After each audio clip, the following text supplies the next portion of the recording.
Hey everyone, welcome back to Corporate Decoder, the place where we take complex financial documents and break them down so you don't have to. Today we're diving into Immuneering Corporation's latest filing, and let's just say they've been busy securing some crucial funding. Think of it as a financial pit stop before hitting the racetrack. So what's the big news with Immuneering? Well, they've just announced a nice chunk of money coming their way through something called a private placement. Essentially, they've sold off some of their company's stock and warrants to investors without making a big public song and dance about it. They're calling it a SEC securities purchasement, and it's a pretty significant deal. This agreement is all about Immuneering selling its shares and warrants to a group of investors. They're raising about $25 million in total. This is done through selling shares of their Class A common stock and also offering something called warrants. Warrants are like tickets that give the investor the right to buy more shares later at a set price.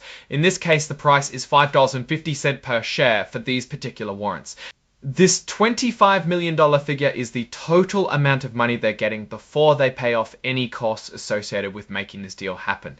It's a good amount of cash, especially for a company in the biotech or pharma space where research and development can be incredibly expensive and take a very long time. The way they structured this deal is interesting. For every share they sold, or for a special kind of warrant called a pre-funded warrant, they also bundled in a purchase warrant as well. The combined price for this package deal of a share or a pre-funded warrant plus its accompanying purchase warrant was $3,495. This kind of packaging is common to make the investment more attractive to buyers. Now, what happens after the money is in the bank? Immuneering has also agreed to file a registration statement with the Securities and Exchange Commission, or the SEC. This is basically a public declaration that everything done in this private placement is above board. They need to get this filed pretty quickly within 30 days of the deal closing, and they aim to have it officially approved by the SEC within 60 to 90 days. This is important because it allows the investors who bought these shares and warrants to eventually resell them publicly if they choose to. Why was this a private placement and not a big public offering? The filing points out that this deal is exempt from the usual registration rules because it's not considered a public offering. This is a shortcut available to companies for certain types of transactions, often when dealing with a limited number of sophisticated investors who can evaluate the risks themselves. It's also worth noting they identify as an emerging growth company.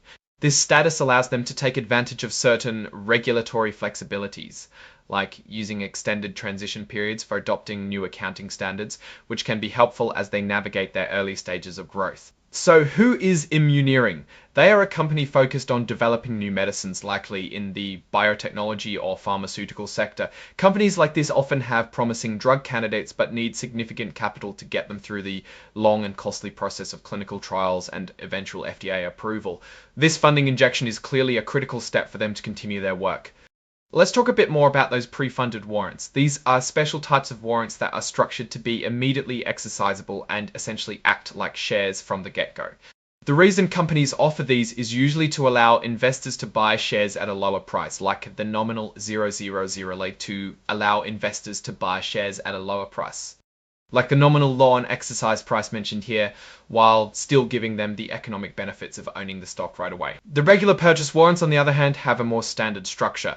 They can be exercised later, and they come with an expiration date, which in this case is 5 years after the company files that resale registration statement we talked about. These warrants also have clauses that adjust the exercise price if certain events happen, like stock splits, or if the company undergoes a major change like a merger, which is often referred to as a fundamental transaction.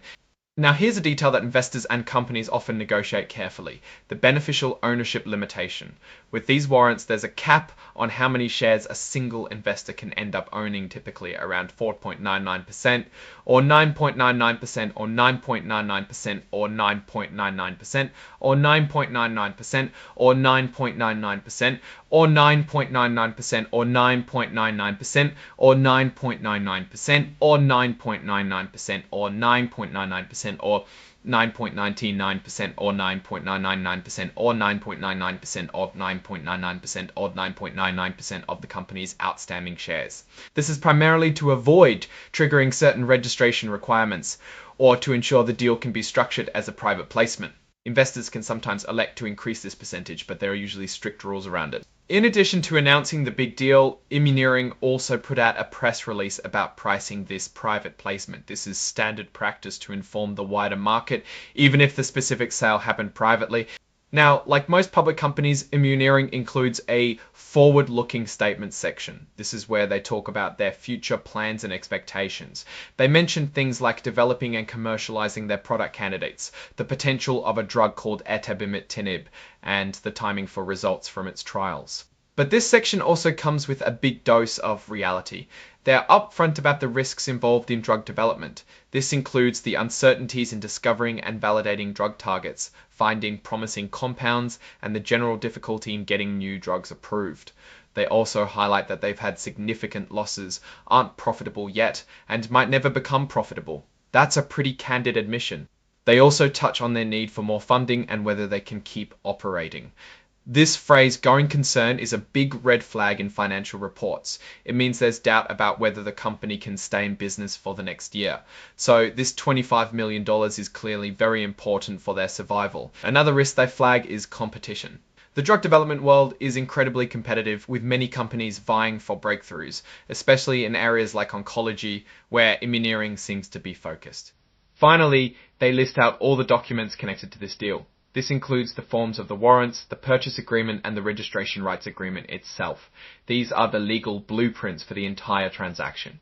So what's the story here? Immuneering has successfully secured a significant funding round, which is vital for a company in its stage of development. They're aiming to advance their drug candidates, and this cash will help them do just that. However, the filing is also very clear about the high-risk nature of their business. They're not profitable, face intense competition, and their ability to continue operating as a business relies heavily on future funding and successful drug development. The $25 million is a lifeline, but it comes with the understanding that the journey ahead is long and uncertain, with many potential pitfalls. They're placing a bet on their science, and this funding is allowing them to keep playing the game. It's a classic biotech scenario, high risk, high reward, and a lot of money needed to get there.